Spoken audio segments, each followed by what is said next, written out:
Hello friends, അസ്സലാമു അലൈക്കും. ബ്ലോഗിലേക്ക് എല്ലാവർക്കും സ്വാഗതം. എന്താണ് എല്ലാവരുടെ വിശേഷം? സുഖമല്ലേ എല്ലാവർക്കും? ഞാനിന്ന് വന്നിട്ടുള്ളത് ഗോതമ്പ് പായസത്തിൻ്റെ റെസിപ്പി വീഡിയോ ആയിട്ടാണ് കേട്ടോ. അപ്പോൾ നമുക്ക് പായസം എങ്ങനെയാണ് ഉണ്ടാക്കുന്നതെന്ന് കാണാം അല്ലേ. അതിന് ഞാനൊരു പാത്രം എടുത്തിട്ട് 1.25 പാത്രം ഗോതമ്പ് നുറുക്ക് എടുത്തിട്ടുണ്ട്. അതിലേക്ക് 1 കിലോ ശർക്കര ഞാൻ എടുത്തിട്ടുണ്ട് കേട്ടോ. അങ്ങനെ എടുത്തപ്പോൾ എൻ്റെ പായസത്തിന് ആവശ്യത്തിനുള്ള മധുരം ഉണ്ടായിരുന്നുള്ളൂ. എന്നിട്ട് അതിലേക്ക് കുറച്ച് വെള്ളം ഒഴിച്ചിട്ട് ഞാനത് ഉരുക്കാൻ വേണ്ടിയിട്ട് വെക്കണേ. അപ്പോൾ ആ സമയം നമുക്ക് ആ ഗോതമ്പ് നുറുക്കില്ലേ നല്ല പോലെ തന്നെ കഴുകി വൃത്തിയാക്കിയിട്ട് ഒരു കുക്കറിലേക്ക് ഇട്ട് കൊടുക്കാം കേട്ടോ. എന്നിട്ട് അതിൽ കുറച്ച് വെള്ളം കൂടുതൽ തന്നെ ഒഴിച്ചു കൊടുക്കണേ.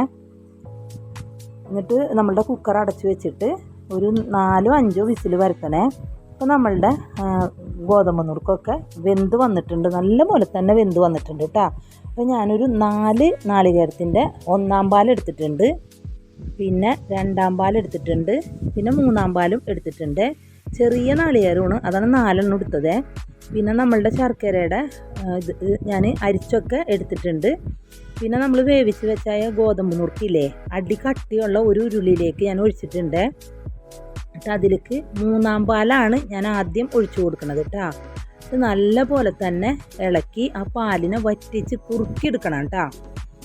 അതിപ്പോൾ നമ്മളുടെ പാലും ഗോതമ്പും കൂടി നല്ല പോലെ തന്നെ കുറുകിയൊക്കെ വന്നിട്ടുണ്ട്, കണ്ടില്ലേ ഇതേപോലെ. ഇനി ഇതിലേക്ക് നമ്മൾ ശർക്കര ചാറും പിന്നെ 2-ാം പാലില്ലേ അതും കൂടി ഒഴിച്ചു കൊടുക്കുന്നുണ്ട്. അതും നല്ല പോലെ തന്നെ നമ്മൾ ഇളക്കി യോജിപ്പിക്കണേ. നന്നായിട്ട് തന്നെ അടിക്കരിയാതെ ഒക്കെ നോക്കണം കേട്ടോ, നല്ല പോലെ തന്നെ ഇളക്കി കൊടുക്കണേ. അപ്പോൾ അതും ഒരുവിധം വറ്റിയൊക്കെ വന്നിട്ടുണ്ട്. അതിലേക്ക് 2 ടീസ്പൂൺ നെയ്യ് ഒഴിച്ചു കൊടുക്കുന്നുണ്ട് കേട്ടോ ഞാൻ. എന്നിട്ട് അതും കൂട്ടി നല്ല പോലെ തന്നെ ഇളക്കി യോജിപ്പിക്കണം. ഒട്ടും അടി പിടിക്കാതെ വളരെ ശ്രദ്ധിക്കണം കേട്ടോ.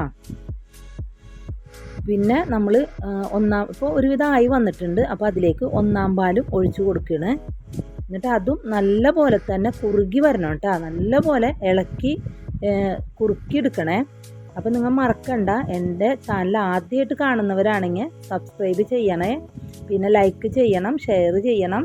അപ്പോൾ മറക്കണ്ട, നിങ്ങൾ എന്നെ സപ്പോർട്ട് ചെയ്യണേ.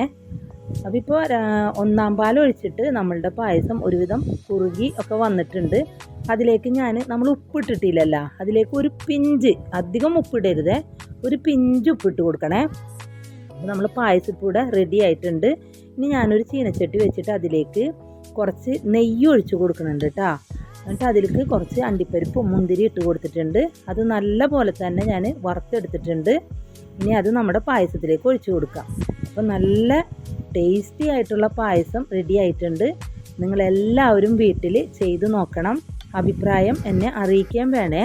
അപ്പോൾ ഞാൻ അടുത്തൊരു വീഡിയോ ആയിട്ട് വരുന്നതാണ് ഇൻഷാ അല്ലാ. അസ്സലാമു അലൈക്കും.